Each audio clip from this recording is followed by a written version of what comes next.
Сәлеметсіңдер ме, балалар? Екінші сынып қазақ тілі. Бірінші бөлім. 45-ші сабақ. Сабақтың тақырыбы хабарлы сөйлем. Балалар, сендер білесіңдер, әр аптада білім қоржынымызға бір мақалдан қосып отыратын боламыз.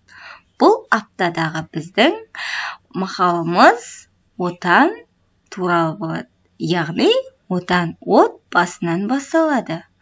Мақалды түсініп оқып, есіңде сақтап, жаттап ал. Сонымен, балалар, біз 33-ші жаттығуға назар аударайық. Мәтінді оқы. Біздің сынып хайуанаттар бағына баруды ұйғарды. Сол үшін сенбі күні сағат 10-да мектептің алдына жиналдық.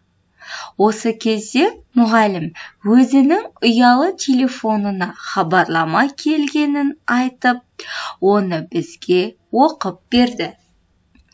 Қалалық сенбілік болуына байланысты бүгін хайуанаттар бағы жұмыс істемейді. Әкімшілік. Біз жоспарымызды кейінге қалдырдық.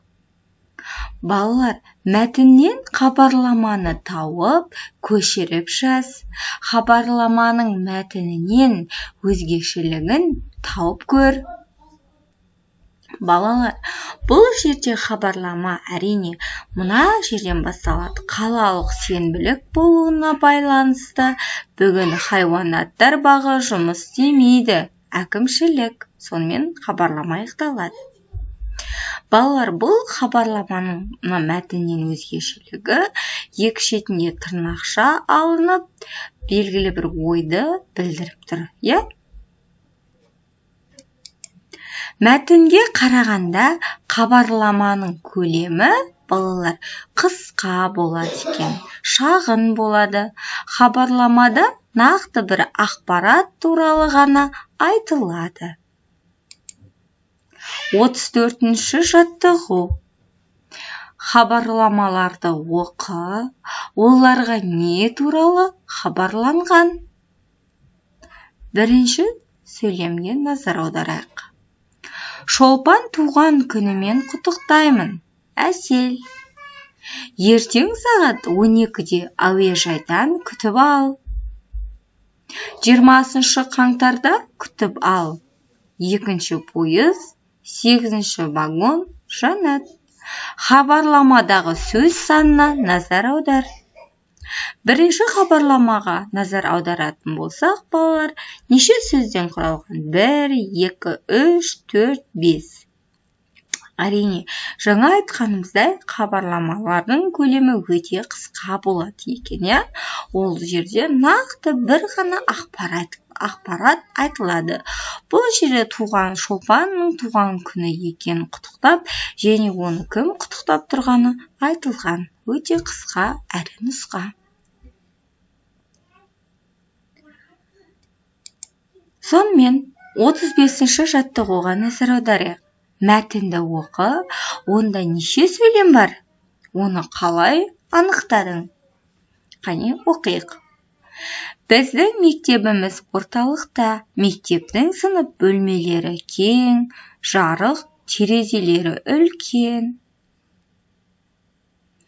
Менің сыныбым 2-ші қабатта. Біздің сыныптың оқушылары әдепті. Балалар, мәтінде сөйлемнің қай түрі берілгенін айт. Әрине, бұл жерде хабарлы сөйлем берілген. Біздің мектебіміз орталықта. Сөйлем аяқталды. Екінші жаңа сөйлемнің соңына тыныс белгісі әрине, нүкте. Жаңа сөйлем. Мектептің сынып бөлмелері кең, жарық, терезелері үлкен. Екінші сөйлем. Сөйлем соңына үлкен дегенге нүкте қойылады. Үшінші сөйлемге назар аударайық. Менің сыныбым 2-ші қабатта. Сөйлем аяқталды. Және жаңа сөйлем үлкен әріппен бастап, біздің сыныптың оқушылары әдепті. Сөйлемнің соңында нүкте қоямыз. Мәтінді көшіріп жаз. Мәтінге ат қой. Бұл мәтінге атты қалай қояр едің? Өз ойыңмен бөліс. Мысалы, мен біздің мектеп деп қой, немесе біздің сынып деп ат қоюға болады, иә? 36-шы жаттығу. Берілген сөйлемнің хабарлы сөйлем екенін дәлелде. Біз көлге жақындадық. Тәжірибе жаса. Алдымен сөйлемді бірнеше рет оқып көр.